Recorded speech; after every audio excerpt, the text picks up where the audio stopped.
Hi, Marilyn O'Hearn here asking who's in charge, and let's talk about the current pandemic.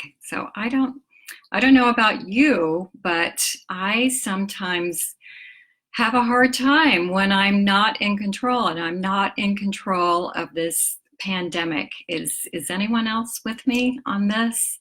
It's something that I've really studied about myself and others, is this uh, feeling of I'm in charge when actually we may not be so in charge.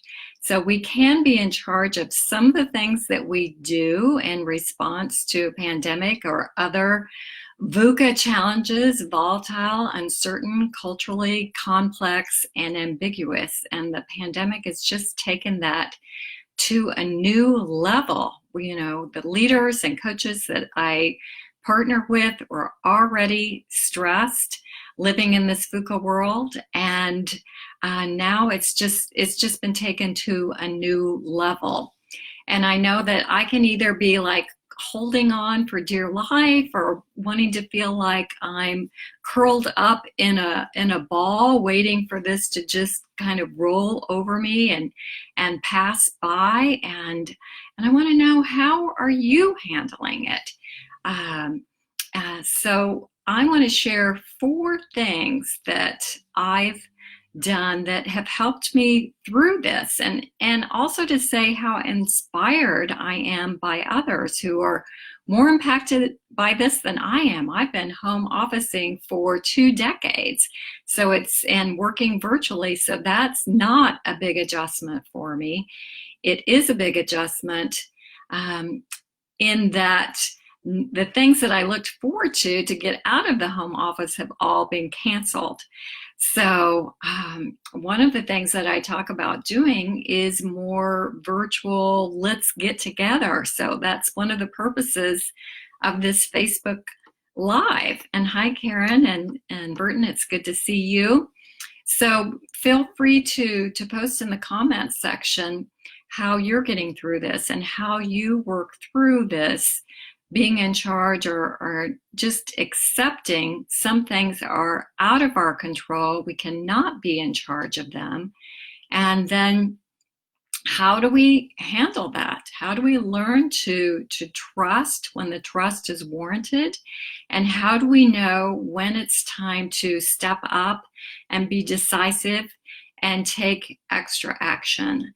So the leaders that I have been working with are now suddenly closing offices, deciding what to do with their gig workers, their hourly workers, and everyone's making adjustments to this new way of living, the social distancing.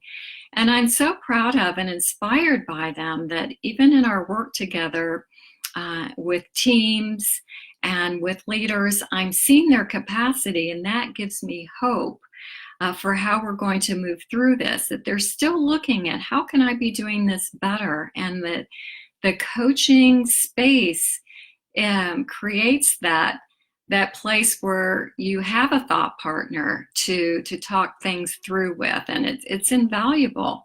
And I'm doing that with colleagues as well. I'm offering that to my culturally confident credentialing mentor coaching alumni.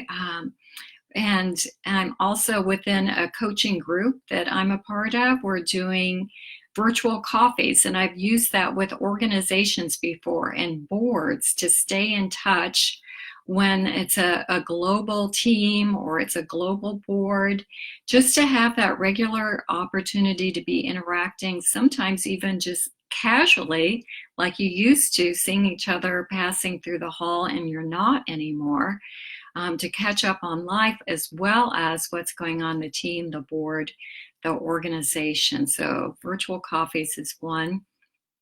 Another thing that really helps me through this time is centering. And so you can go to my website and see the little how to and why video. The person that I learned it from, Doug Soulsby, said that if you practice it 10 times a day, it will change your life. And I first wrote about this 6 years ago before I was leaving for a 3-month time in Asia Pacific, and it was the blog series was Untethering for the Journey, and I really had to learn to let go, that I wasn't in control of a lot of things, the flight, the ferry, and I could choose to either be anxious or just to trust. I'm in good hands with the pilot, the person that's managing the ferry. So that's one of the things that I can do, and that's on YouTube, and it's also on the resource page of my website. It's a 5-minute video on centering. And another is spending time with my toddler, grandson, and baby granddaughter, and just thinking about the hope that we have in our future, that we want to protect future generations. So how can we get through this in the best way possible, and that we can still have some times of joy and laughter as they do and they bring for me throughout this time that's so stressful. So those are 2 things: getting together with people, well, actually 3, getting together with people like in a virtual coffee, centering, spending time with and being inspired by people who bring that joy and our hope for future generations. And then also, staying in touch with our vision. What are we working towards, and how can we do that together? So I'd love to hear from you all. Time with community, time with my clients who are inspiring me by their capacity, and community. And so it's great to be with you all, and I look forward to your comments. Thank you again for joining me.